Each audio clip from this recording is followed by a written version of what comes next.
Hello friend, જય શ્રી કૃષ્ણ. સ્વાગત છે તમને બધાને મારી ચેનલ આશા કિચનમાં. તો આજે આપણે બનાવીશું લાલ મરચાંની ખાટી મીઠી ચટણી.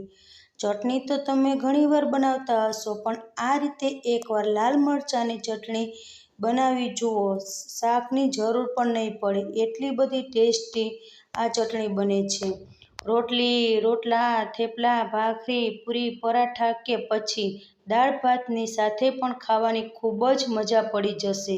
અને સારી વાત તો એ છે કે આ ચટણી તમે એકવાર બનાવીને 6 મહિના સુધી સ્ટોર પણ કરી શકો છો, તો પણ બિલકુલ ખરાબ નથી થતી. તો ચાલો બનાવવાનું શરૂ કરીએ. એ પહેલાં વિડીયો તમને થોડો પણ પસંદ આવ્યો હોય તો વિડીયોને એક લાઇક અને ચેનલ પર નવા હોય તો ચેનલને સબસ્ક્રાઈબથી જરૂરથી કરી દેજો.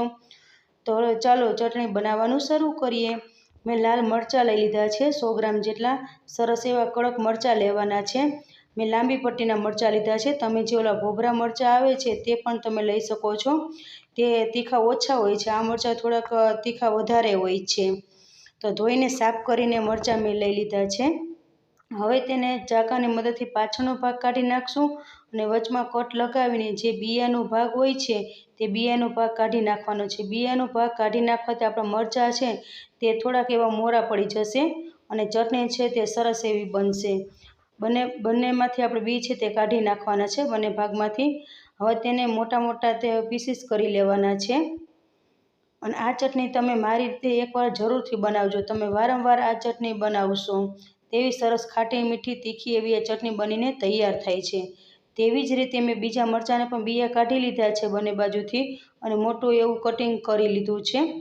અને મરચાં છે તે આપણા સરસ એવા કડક લેવાના છે, જેથી આપણી ચટણી છે એ સરસ બને, લાંબો સમય સુધી રહી શકે, બગડે, ખરાબ ન થાય. અને બધી જ રીતે એવી રીતે મેં બધા જ મરચાંનું કટિંગ છે તે કરી લીધું છે, તમે જોઈ શકો છો. અને મરચાં છે તે એકદમ જો આવા કડક લેવાના છે, ઢીલા નથી લેવાના. ઢીલા લેશો તો આપણી ચટણી છે તે જલ્દી ખરાબ થઈ જશે અને લાંબો સમય સુધી રહેશે નહીં. હવે તેને આપણે બાજુ પર મૂકી દઈએ. હવે મેં એક ચોપર લીધું છે. આ ચોપરમાં છે જે મરચાંનું આપણે મોટું મોટું કટિંગ કર્યું હતું તે કટિંગ છે તે એડ કરી દઈશું. બધા મરચાં છે તે ચોપરમાં લઈ લેવાના છે. આ પ્રોસેસ તમે મિક્સર જારમાં પણ કરી શકો છો. મિક્સર જારને ચાલુ બંધ કરીને કરવાનું છે. હવે આ ચોપર છે આપણે બંધ કરી દઈશું અને ઝીણું એવું કટિંગ કરી લેશું. અને આ એકદમ પરફેક્ટ મરચાંનું કટિંગ થઈ જશે તૈયાર. મરચાંને નહીં નાના ટુકડા થશે કે નહીં મોટા ટુકડા થશે, એકદમ સરસ એવું કટિંગ થઈ જશે. અને જ્યારે આપણે આ મરચાંનો ટુકડો ખાવામાં આવશે ત્યારે તેનો ટેસ્ટ ખૂબ જ સરસ એવો આવે છે. મરચાંના ટુકડા બનીને તૈયાર થઈ ગયા છે. તો સરસ એવું કટિંગ થઈ ગયું છે. હવે તેને આપણે છે એક બાઉલમાં છે તે કાઢી લેશું. કટિંગ એક સરખું કરવાનું છે, ઝીણું એવું કરવાનું છે. હવે તેને આપણે બાજુ પર મૂકી દઈએ.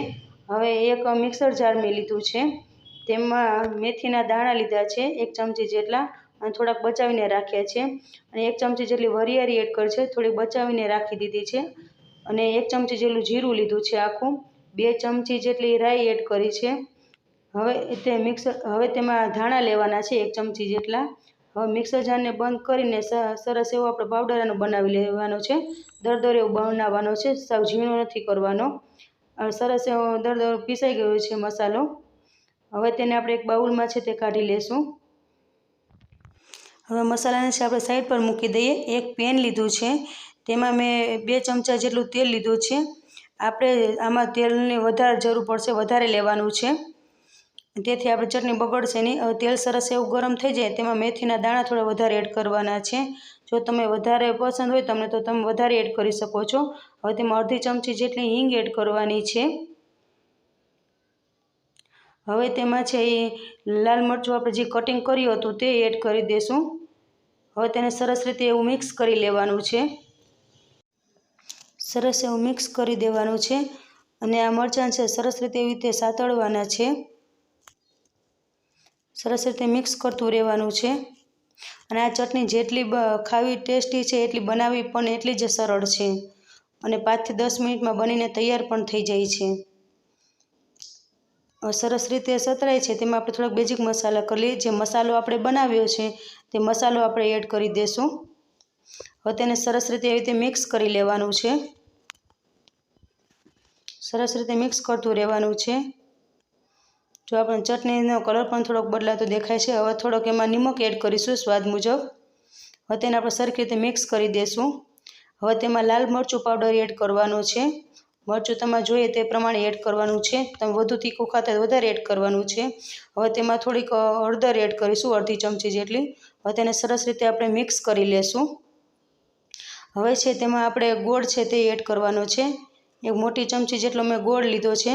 તેને આપણે હવે અંદર એડ કરી દઈશું અને સરસ રીતે એવી રીતે મિક્સ કરી દઈશું.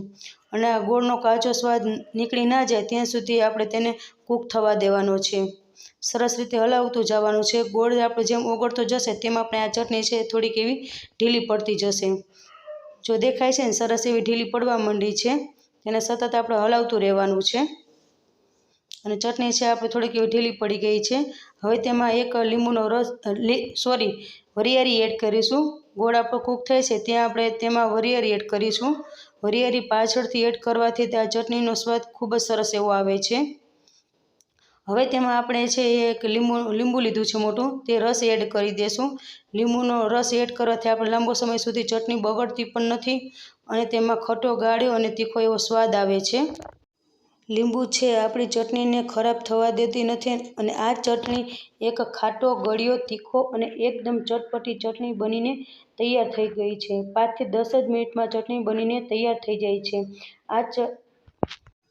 આ ચટણી 5 થી 6 મહિના ફ્રીજમાં સ્ટોર કરી શકો છો. આને તમે લાલ મરચાંની ચટણી કહી શકો છો. ઘણા લોકો આને મરચાંનું અથાણું પણ કહે છે. ઘણી જગ્યાએ આને મરચાંનું અથાણું પણ કહે છે. આને તમે કાચના વાસણમાં ભરી શકો છો અથવા તો એરટાઈટ ડબ્બામાં ભરી શકો છો. જ્યારે આપણે આ ચટણી બહાર કાઢીએ છીએ ખાવામાં ત્યારે ચમચી છે તમારે કોરી લેવા. તૈયાર છે લાલ મરચાંની ચટણી. Thank you for watching.